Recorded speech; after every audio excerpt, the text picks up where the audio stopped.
nawaitu ta'alluma wa ta'lim wa tazakkura wa tazkir wa naf'a wal intifa' wal ifadata wal istifadah wal khassa ala tamassuki bi kitabillah wa sunnati rasulih wa du'a ilal huda wa dalalata alal khair ibtigha wajhillah wa mardatihi wa qurbihi wa sawabi subhanahu wa ta'ala. Alhamdulillah, segala puji bagi Allah di mana malam ini kita diizinkan oleh Allah Subhanahu wa taala berkumpul kembali di majelis yang mulia, di tempat yang barakah, di bulan yang barakah. Semata-mata ini semuanya tidak akan pernah terjadi melainkan hanya dengan izin Allah Subhanahu wa taala. Sudah sangat sepantasnya kita selalu mensyukuri nikmat yang diberikan Allah kepada kita. Nikmat yang terbesar, rezeki yang terbesar adalah ketika kita diizinkan Allah untuk melakukan kebaikan, untuk melakukan bir atau kebaikan. Kemudian salawat dan salam kita sampaikan kepada baginda Rasulullah SAW, di mana di bulan ini, di bulan Rajab yang sering juga disebut dengan Syahrullah, Rasulullah itu di Isra wal Mi'rajkan oleh Allah Subhanahu wa taala. Dan salah satu oleh-oleh yang dibawa beliau itu adalah perintah sholat 5 waktu. Jadi kado terindah yang diberikan oleh Allah kepada baginda Rasulullah untuk umatnya yaitu sholat 5 waktu. Dan di bulan Rajab ini yang sering disampaikan oleh para salafus saleh juga para ulama, ada 2 hal yang mari kita tingkatkan, yang kita istiqomahkan. Selain sholat adalah dekatkan diri dengan ilmu. Jadi di bulan Rajab ini ada yang mengatakan bahwa bulan Rajab ini adalah bulan menanam. Jadi ini kesempatan kita untuk menanam apa? Pertama, menanamkan pada diri kita untuk selalu melakukan kebaikan. Kemudian nanti memasuki bulan Sya'ban, itu bulan di mana kita menyirami dan memelihara apa yang sudah kita tanam di bulan Rajab. Di antaranya adalah kita istiqomahkan untuk istighfar, memperbanyak istighfar di bulan Rajab. Di bulan Sya'ban disirami dengan memperbanyak membaca sholawat. Jadi bulan Sya'ban itu yang terkenalnya adalah puasa nisfu Sya'ban. Tapi kalau kita baca, dicari di hadis, tidak ada istilah puasa nisfu Sya'ban. Yang ada puasa Iyamul Bid, puasa pada tanggal 13, 14 dan 15 Sya'ban. Karena jadi persoalan, yang penting di bulan Sya'ban diperbanyak puasa. Dan selain itu perbanyaklah dengan membaca sholawat, karena bulan Sya'ban adalah bulan baginda Rasulullah SAW. Dan nanti kita akan memanen hasilnya adalah di bulan Ramadan. Bukan memanen buah, tapi yang kita panen adalah karena kita sudah di bulan Rajab memperbanyak istighfar sehingga dosa-dosa kita sudah diampuni oleh Allah Subhanahu wa taala. Kemudian ditambah dengan keberkatan di bulan Sya'ban dengan kita memperbanyak puasa sunnah, dan membaca sholawat kepada baginda Rasulullah, sehingga ketika kita memasuki bulan Ramadan kita tinggal memanen, yaitu apa? Mendapatkan keampunan dari Allah dengan melaksanakan ibadah secara khusyuk. Intinya yang maulah kita barat melakukan kebaikan, yang pertama adalah dosa. Makanya di bulan Rajab ini banyak-banyak kita istighfar. Kita minta ampun kepada Allah. Agar apa? Agar dosa-dosa kita dihilangkan oleh Allah Subhanahu wa taala. Sehingga ketika kita masuk bulan Ramadan, maka kita akan merasa nyaman, merasa tenang untuk beribadah di bulan Ramadan. Dan alhamdulillah kembali kita malam ini setelah lebih daripada 1 bulan tidak bertemu, ya. Rasanya lebih sebulan, karena Kamis yang dulunya itu kebetulan ulun ingat. Pas sudah tengah hari dihabari hanya ingat astagfirullah. Padahal malam Selasanya bukan heran kita. Cuma ya itu tadi, inilah manusia tempatnya salah dan lupa. Ulun minta ampun, minta reda, terutama dengan panitia untuk malam Kamis tanggal berapa itu tidak bisa untuk mengisi kajian. Baik, kita lanjutkan kajian kita, kitab Matan Ghayah wa Taqrib. Kalau pada beberapa waktu yang lalu kita sudah bersama-sama mengetahui tentang permasalahan yang berkaitan dengan mandi wajib, juga rukun mandi wajib, juga sunat mandi wajib. Nah, insya Allah malam ini kita lanjutkan, yaitu tentang apa saja yang kita disunatkan mandi. Bismillahirrahmanirrahim. Qala al-mu'allif rahimahullahu ta'ala wa nafa'ana bihi bidaraini amin. Faslun, ini suatu pasal atau suatu pembahasan. Wal iktisala, mandi biasa atau mandi keramas biasa.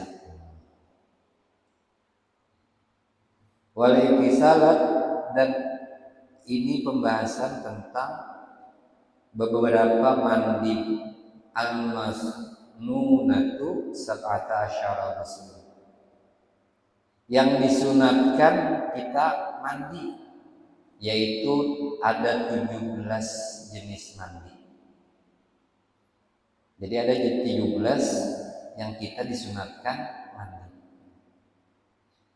Ini menurut Imam Syafi'i. Nanti ada yang malah wajib mandinya. Apa? Insya Allah nanti akan sampai. Tapi bagi Imam Syafi'i nanti ini sunat aja mandi. Arti sunat itu boleh aja kadang dilakukan. Tapi kita kadang kalau menjamin kewajiban yang kita lakukan itu yang membawa kita masuk surga. Bisa jadi yang masalah yang sunat-sunat inilah yang sangat kita ikhlas, itu yang membawa kita masuk ke dalam surga. Apalagi yang sunat-sunat yang ringan-ringan ini itu diistiqamahkan. Apa saja itu? Yang pertama, ghuslul jumat, mandi untuk melaksanakan ibadah Jumat. Jadi kadang mandi Jumat ada, mandinya kan baik juga, cuma mandinya itu untuk pelaksanaan ibadah Jumat.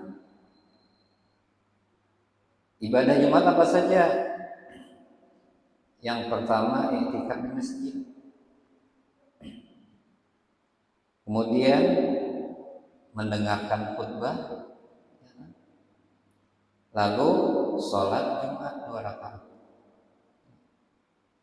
Jadi sholat mandi sunat hari Jumat itu dilaksanakan sebelum pelaksanaan sholat Jumat. Kalau yang ada nangharat lagi sebaik mandi Jumat jam 2.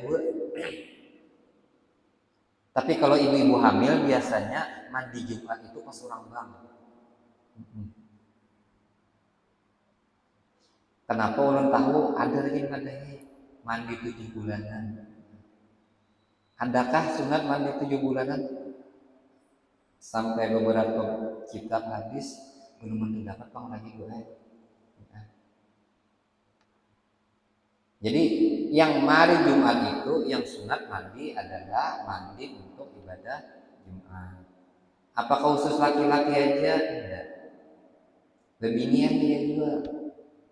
Jadi sunat hari Jumat itu mandi. Yang paling baik mandinya itu adalah ketika mendekati mau berangkat ke masjid. Tapi kalau hendak mulai diisukan kada apa juga, atau digabung dengan mandi wajib subuh kada apa juga. Cuma yang dibaguskan mandi sunat Jumat ini yang paling baik itu adalah ketika mau berangkat, sebelum kita mau berangkat ke masjid. Jangan mandi Jumat ketika berangkat ke masjid. Di dalam sepeda motor mandinya, ya. Jadi maksudnya mandi sunat itu sebelum kita berangkat ke masjid. Jadi kalau pian terbiasa ke masjid jam 10, berarti sebelum jam 10 pian mandi sunatnya. Kalau biasanya jam setengah 12, berarti anggaplah jam 11 mandi Jumatnya. Nah kayak apa mandi Jumatnya? Ya. Nah bagusnya lagi mandi sunat ini mandi 9. Mandi 9. 9 itu artinya kepala 9 kali, kanan 9 kali, kiri 9 kali.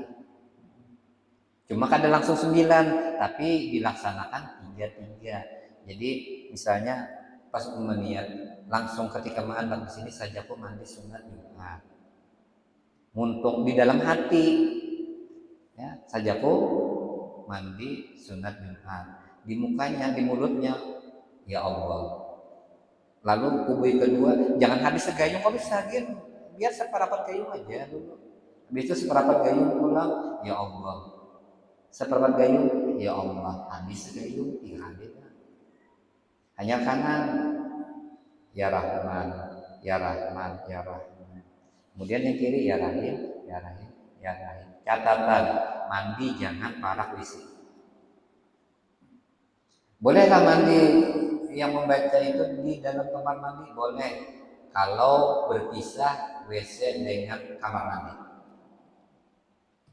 Kalau orang bahari nyaman aja di dapur langsung.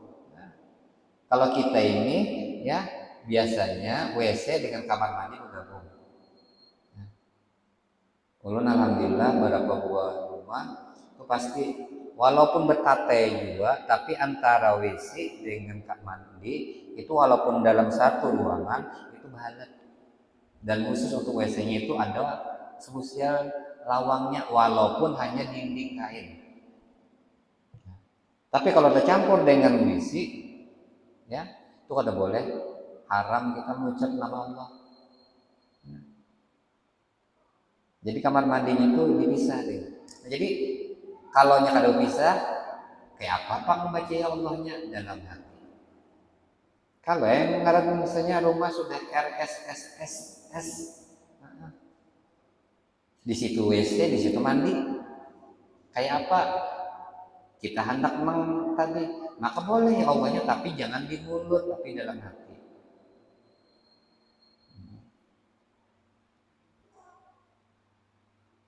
Jadi mandi 9 itu tadi. Biasanya mandi sunat ini dianjurkan itu mandi 9. 9, 1, 2, 3. 1, 2, 3. Jadi ketika di kepala ya Allah, ya Allah, ya Allah, ya Rahman, ya Rahman, ya Rahman, ya Rahim, ya Rahim, ya Rahim. Kemudian habis untung kiri, kepala lagi, ya Allah, ya Allah, ya Allah, ya Rahman, ya Rahman, ya Rahman, ya Rahim, ya Rahim, ya Rahim. Kada usah dikusuk kalau juga. Kalau usah dikusukin. Kecuali bisanya bersabun. Nah, bolehlah bersabun boleh. Yang penting 9-nya kayak itu tadi. Kalau musim hujan kan apa-apa, kalau musim kemarau ya bersabun khusus, mandi 9 khusus ya. Pakai apa? Bisa kali cukup banyak. Di antara manfaat mandi 9, mandi 7 bulan itu kan mandi 9 gue cuma mantap ayam aja apa-apa kan kamu tahu gue. Kenapa lu pada pernah melihat ya orang mandi 7 bulan itu lu pada pernah melihat tahu Pendra? Bisa kamu lihat, kamu bisa melihat kenapa? Karena orang bang, orang di masjid kata kamu melihat orang mandi. Alhamdulillah 4 itu anak pada pernah mandi 7 bulan. Kalau alhamdulillah gitu. Ya. Jangan dipadahkan ulun lah orang keras boleh ulun pada pemadahkan kada boleh. Cuma alhamdulillah anak ulun 4 waktu bini ulun betianan kada mati 7 bulan. Info aja. Cuma ulun kada madahkan dua bid'ah dalalah kada. Itu kan masing-masing. Cuma alhamdulillah untuk ulun ya, 4 ikung di si anak kada pernah bini ulun suruh walaupun disuruh akan mandi 7 bulan ulun kada usah. Nah, tajun kita kemana kayak di jalanan yang penting kada usah mandi 7 bulan dah. Karena pas bulan ke-8 dibalik ke rumah. Jadi yang pertama adalah mandi untuk Jumat. Kemudian yang kedua wal aidain. Mandi untuk sholat 2 hari raya.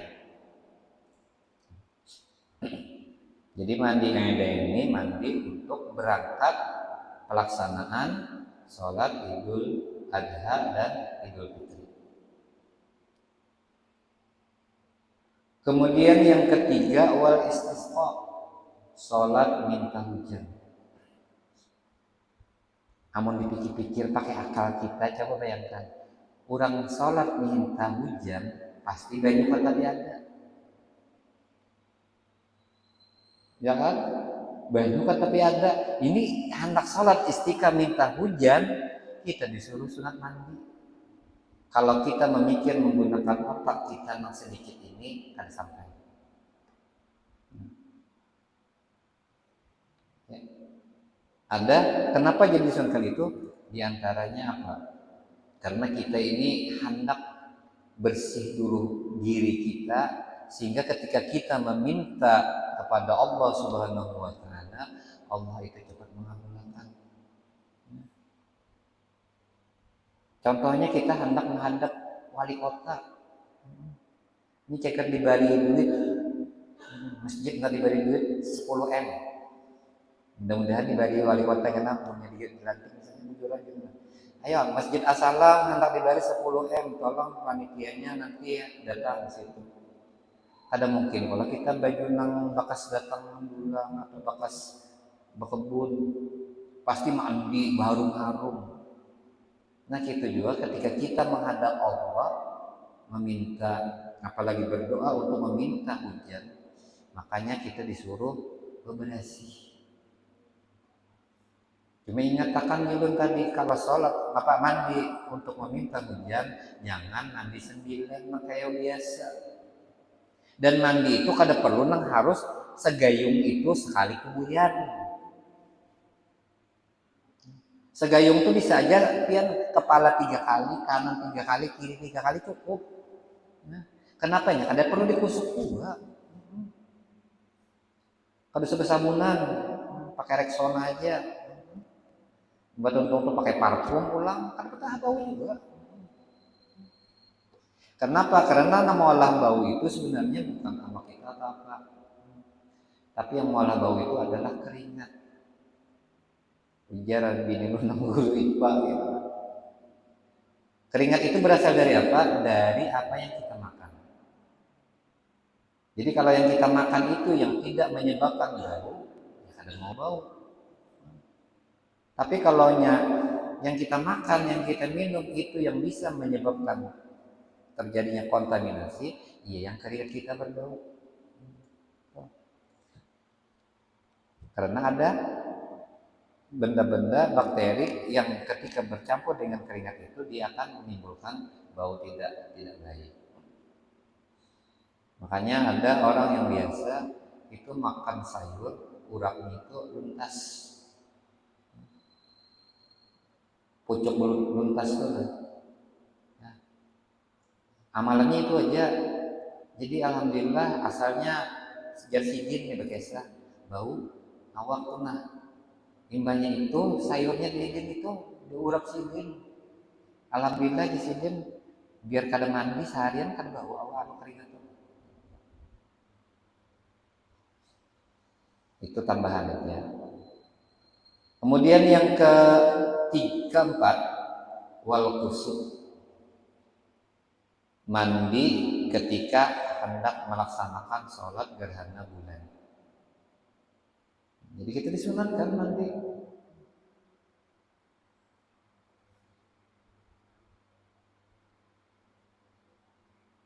Kemudian wal kusuk sholat gerhana, apakah gerhana bulan atau gerhana matahari.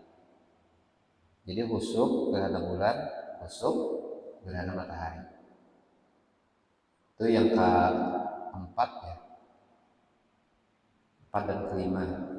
Kemudian yang keenam wal ghusl min muslimai, dan kita disunatkan mandi setelah memandikan mayit. Siapa yang ketujuh biasanya diminta orang memandikan mayit, ya itu sunat. Setelah kita memandikan mayit kita yang mandi, sunat. Cuma kalau misalnya habis mandikan itu kan mencegah kada sampat empat membayangkan kena imbat untung. Makanya biasanya imbat untung memurahkan hanya mandi sunatnya. Ya. Jadi kalau kita imbat untung memurahkan sudah mandi biasa itu kada mandi sunat. Mandi sunat itu adalah mandi yang ketika mandi itu ada niatnya. Kayak hari Jumat tadi saja kok mandi untuk atau daripada hari Jumat.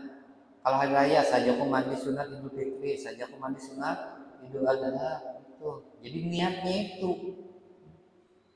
Innamal a'malu binniyat.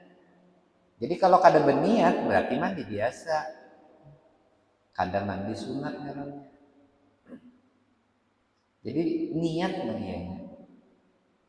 Kemudian yang ketujuh ya. Wal kafiri jaslam, dan orang kafir ketika masuk Islam atau istilahnya mu'allaq. Menurut Imam Syafi'i disunatkan mandi kapan? Setelah dia mengucap 2 kalimat syahadat. Lebih baik lagi sebelum dia mengucap 2 kalimat syahadat disunatkan mandi. Bagi kita Imam Syafi'i itu hukumnya sunat. Tapi bagi Imam Malik lawan Hambali bukan salah, itu malah wajib. Jadi mu'allaq itu sebelum dia mengucap 2 kalimat syahadat dia wajib mandi. Jadi sajaku mandi wajib karena Allah Ta'ala. Jadi kalau kita misalnya amalan keseharian kita ya, memakai Imam Malik ya. Contohnya apa? Menyentuh kulit bini kada batal wudu. Maka yang lainnya juga harus umpat Imam Malik. Misalnya ketika kita haji kan kada mungkin maulah terpisah, pas bini anak dirajin murah maulah kada ditarik kan gitu. Tertarik kan bisa terikuti kulit. Mun kita makai wudunya Imam Syafi'i, ya, makai hukumnya Imam Syafi'i, batal wudu pulang kita hanya mengharkan tawaf misalnya. Padahal kan tawaf itu harus dalam keadaan wudu. Bahasa pulang lah. Nah maka di sini kita memakai wudunya Imam Malik. Apa? Membasuh berat kepala. Ini jangan mengambil nyamannya aja. Jadi pas menyentuh bininya ada gatal, tapi wudunya pakai Imam Syafi'i, luput. Jadi harus kita dalam ibadah itu syarat-syaratnya itu juga harus mengikuti apa pendapat yang akan berakibat, apa yang menimbulkan akibatnya. Seperti tadi, kita boleh memegang istri tanpa kain, tanpa lapis, tidak akan membatalkan wudhu, tapi wudhunya ingat, karena ini adalah Imam Malik, gunakan wudhu Imam Malik. Kalau Imam Syafi'i kan cukup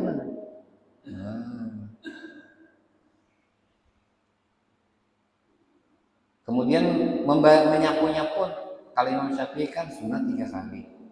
Kalau Imam Malik menyapu kepala itu cukup 1 kali. Di mana tahunya ada sebuah kitab namanya Majihibul Arba'ah, Mukhtasar Majihibul Arba'ah, yang dikarang oleh Syekh Abdurrahman Ad-Dimashqi. Di dalam situ kalau kita hendak tahu bagaimana hukum-hukum menurut pendapat para imam mazhab yang 4, itu ada kitabnya. Kemarin ulun melihat dia juga ada kawan bukan yang terjemahnya itu kalau kada salah 160 berapa gitu. Ada di Gramedia. Dilihat melihatnya ada dua. Yang muhtasarnya, kalau kitab Majihibul Arba'ah yang kandalnya itu larang lagi. Itu ada 4 jilid. Nah Arabnya, terjemahnya banyak lagi. Ini tulisan kita ini banyak. Kenapa Arabnya ada juga, itu ada terjemahnya. Nah jadi kalau kita hendak mencari mengetahui bagaimana pelaksanaan ibadah menurut beberapa imam mazhab, itu ada kitab ringkasnya yaitu Mukhtasar Majihibul Arba'ah. Jadi ringkasannya, jadi situ poin-poinnya aja gitu. Ya ulun tadi kebetulan ada yang membuka, jadi khawatir lihatnya sedikit. Ini ada juga kan dia balak tuh ada kawan dibaca, ini ada nang membuka. Jadi biasanya kita ternyata menurut Imam Malik, Imam Hambali, kalau salah itu orang mualaf itu mandinya wajib setelah dia memeluk agama Islam. Kalau menurut Imam Syafi'i sunat. Makanya di dalam kitab ini diantara yang kita disunatkan mandi adalah orang kafir yang masuk Islam. Kemudian yang berikutnya wal majnun wal maghma alaihi ya afaq. Orang gila atau orang ayan epilepsi ketika dia sudah sadar itu disunatkan mandi. Jadi orang gila atau orang ayan, bahasa Indonesianya epilepsi,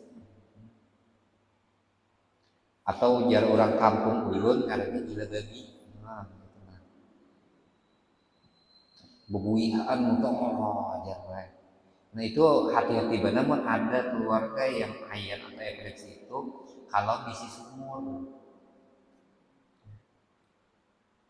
Berapa orang yang punya penyakit ayan seperti itu di kampung ulun meninggalnya bila kada lamas di sungai atau termasuk dalam sumur. Karena apa? Walaupun ia waktu sadar itu bisa berkunjung, tapi ketika ayam itu kan ada lagi itu berkunjung, ya akhirnya lamas. Yang seangkatan ulun aja waktu kena anak itu kalau kada salah 3 orang. Yang ayam itu 1 di sungai, 2 di dalam sumur. Karena di kampung tuh waktu dulu tuh sumurnya itu ya banyunya tuh paling bekaut dalam tangan gitu kawa. Kada nang buat timbul ada. Jadi inya kasih anak mandi kada pada longkulitan pas kambuh. Nah, akhirnya masuk. Nah, mereka yang seperti ini orang atau orang gila misalnya orang waras lalu nggak sadar, baik sudah diobati disambang lihum. Nah, begitu dites ternyata udah sembuh. Maka ketika dia sembuh sunat mandi bagian Islam. Jadi sunat mandi.